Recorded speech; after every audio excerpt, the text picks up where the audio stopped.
incroyable. Didier Deschamps veut tenter une solution inédite pour au moins la rencontre contre le Danemark. Avec le forfait de Lucas Hernandez après le match contre l'Australie, Didier Deschamps se retrouve qu'avec un seul latéral gauche de Michy, à savoir le frère de Lucas, Théo Hernandez. Mais le sélectionneur tricolore a envisagé une solution inédite en cas de pépin physique ou de carton pour le joueur de l'AC Milan. Un casse-tête. Avant même le début de la Coupe du Monde, Didier Deschamps a dû composer avec divers forfaits. Le sélectionneur tricolore a dû faire sans N'Golo Kanté, Paul Pogba ou encore Presnel Kimpembe. Une infirmerie bleue qui a continué de se remplir par la suite puisque Karim Benzema a déclaré forfait samedi. Lucas Hernandez lui a dû renoncer après s'être blessé lors du match face à l'Australie. Après seulement 10 minutes passées sur le pré, un coup dur pour les champions du monde 2018, d'autant que Didier Deschamps n'a pas beaucoup de solutions pour le remplacer. Mardi soir, il a logiquement fait rentrer Théo Hernandez, le joueur de l'AC Milan a livré une belle prestation et a montré qu'on pouvait compter sur lui au Qatar. Mais Didier Deschamps doit prier et compter sur sa fameuse chance pour qu'il n'arrive rien au latéral gauche lombard. En cas de nouveau pépin physique ou de suspension, Deschamps et son staff seraient très embêtés, car il n'y a pas d'autre latéral gauche de métier dans le groupe sélectionné actuellement. En effet, Didier Deschamps avait estimé qu'il n'était pas nécessaire de prendre un joueur supplémentaire à ce poste, car il comptait sur les frères Hernandez.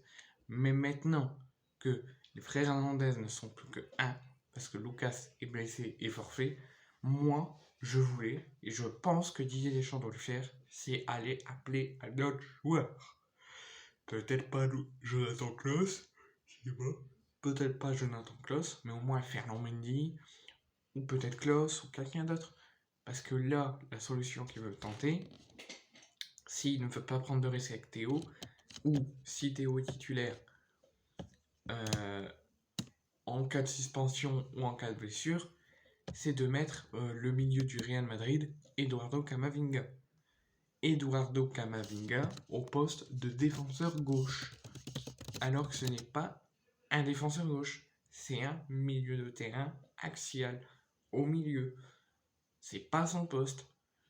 Donc quand tu vois Didier Deschamps, que tu es obligé de réfléchir comme ça et d'aller mettre un milieu en tant que défenseur, demande à l'UEFA ou à l'organisateur de pouvoir faire appel à un autre joueur, à un autre défenseur. Parce que là, ça ne peut pas marcher un Camavinga en défenseur gauche si jamais Théo est blessé ou suspendu, ou même si tu ne veux pas prendre de risque. Mais il aurait peut-être dû être plus prudent en prenant 26 joueurs, oui, connaissant les antécédents de Lucas, souvent blessé ces derniers temps. Ferland Mendy capable de jouer des deux côtés, à gauche comme à droite, où Lucas Digne aurait pu être du voyage. Malgré tout, le pragmatique Dédé assume ses choix. Donc c'est ce qu'il a dit, je trouverai d'autres solutions, mais bon, si on veut être tranquille, il faut prendre 33 joueurs avec toutes les postes triplés.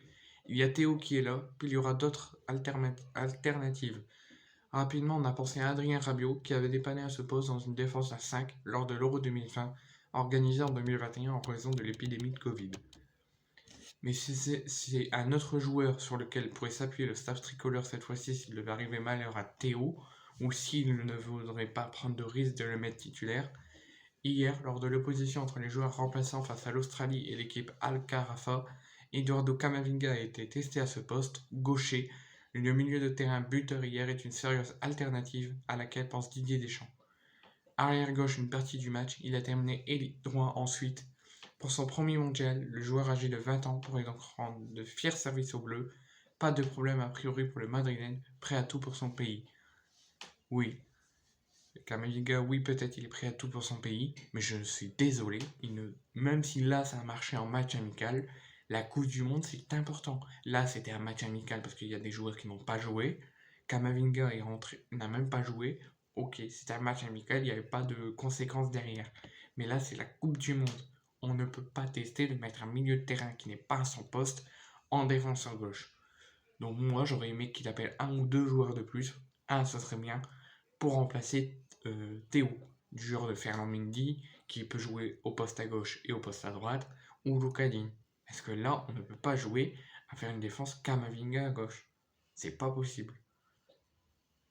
Donc il faut changer quelque chose, soit faire comme à l'Euro 2021, enfin 2020-2021, et mettre Rabiot à gauche. Voilà, si ça a bien marché à l'Euro 2021, pourquoi pas le remettre? Mais Kamavinga, non, je peux pas. Kamavinga, son poste c'est milieu axial, enfin milieu, c'est tout, il faut qu'il soit là. Pas en défense, c'est pas possible.